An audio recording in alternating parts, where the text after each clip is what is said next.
बीमार होने के बाद प्रेमानंद महाराज जी का पहला वीडियो आया सामने। हालत देख रो पड़े भक्त, मुश्किल से खुल रही है आंखें। महाराज जी ने कुछ दिन पहले ही दिया था अपने अंतिम समय का संदेश। अब सुनी हो गई सड़कें, एक झलक पाने के लिए तरस रहे हैं लोग। अब हमारा आखिरी समय है, क्योंकि किडनी फेल है। कभी भी ठाकुर जी ट्रांसफर कर सकते हैं। जी हाँ, प्रेमानंद महाराज जी की दुनिया दीवानी है। कलयुग में लोग इन्हें भगवान का अवतार भी मानते हैं। उनके प्रवचनों को सुनकर कईयों का जीवन धन्य हो गया। साथ ही हर आदमी उनके प्रति एक अच्छी भावना और श्रद्धा रखता है। लेकिन महाराज जी को लेकर एक ऐसी खबर सामने आई जिसने हर आदमी को मायूस कर दिया। इतना ही नहीं, हजारों लोग उनकी इस खबर को सुनने के बाद फूट फूट कर रोने लगे। दरअसल महाराज जी की हालत नाजुक है। हर रोज उनका डायलिसिस चल रहा है। कब क्या हो जाए कुछ पता नहीं। हालांकि लाखों भक्त उनकी जल्दी स्वस्थ होने की कामना कर रहे हैं। ऐसे में जो सड़कों से होकर महाराज जी की पदयात्रा करते थे वह अब वीरान पड़ी है। लोग आते हैं और मायूस होकर चले जाते हैं।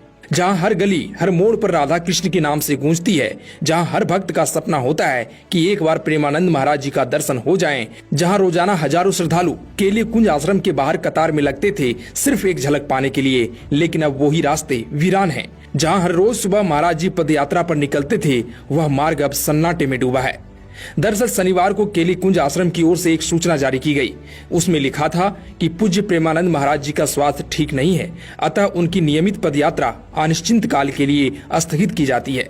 बस इतना सुनते ही भक्तों के बीच शोक और चिंता का माहौल बन गया। शनिवार की सुबह जैसे ही सूरज की पहली किरणें आश्रम की दीवारों पर पड़ी, सैकड़ों भक्त वहां पहले से खड़े थे। किसी के हाथ में फूल थे, किसी के हाथ में तुलसी माला। हर किसी की आंखों में बस एक उम्मीद कि आज महाराज जी के दर्शन होंगे। लेकिन जब उन्हें बताया गया कि महाराज आज भी नहीं निकले हैं तो बहुतों की आंखों से आंसू बह निकले। दरअसल पिछले कुछ दिनों से महाराज जी का स्वास्थ्य बहुत नाजुक है। वो किडनी की बीमारी से जूझ रहे हैं। यह बीमारी उन्हें साल 2006 में हुई थी। शुरुआत में जब उन्हें पेट में दर्द हुआ तो उन्होंने डॉक्टर को दिखाया। जांच में पता चला कि दोनों किडनियों में सिस्ट है। बाद में दिल्ली के डॉक्टर ने बताया कि महाराज जी की दोनों किडनियां धीरे धीरे काम करना बंद कर रही है। लेकिन हैरानी की बात यह है कि इस गंभीर बीमारी के बावजूद महाराज जी ने कभी अपनी भक्ति नहीं छोड़ी। उन्होंने अपनी दोनों किडनियों को कृष्ण और राधा नाम दिया है। कहा है, जब तक राधा और कृष्ण मेरे भीतर हैं, मुझे कोई चिंता नहीं। उनकी यह सोच ही उन्हें साधारण इंसान से असाधारण संत बनाती है। जहां कोई और व्यक्ति बीमारी से टूट जाता है, वहीं महाराज जी ने अपने दर्द को भी भक्ति का साधन बना लिया।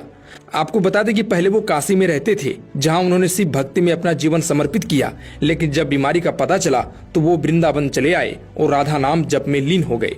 वहीं अब आश्रम की ओर से भक्तों से विशेष अपील की गई है कि वे मार्ग पर इंतजार न करें, क्योंकि महाराज का स्वास्थ्य उनकी सर्वोच्च प्राथमिकता है। आश्रम से बताया गया है कि महाराज फिलहाल आराम कर रहे हैं और जैसे ही उनकी तबीयत सुधरेगी वे अपनी पदयात्रा और दर्शन पुनः शुरू करेंगे। खैर, आप क्या कहना चाहेंगे? कमेंट में अपनी राय जरूर दें।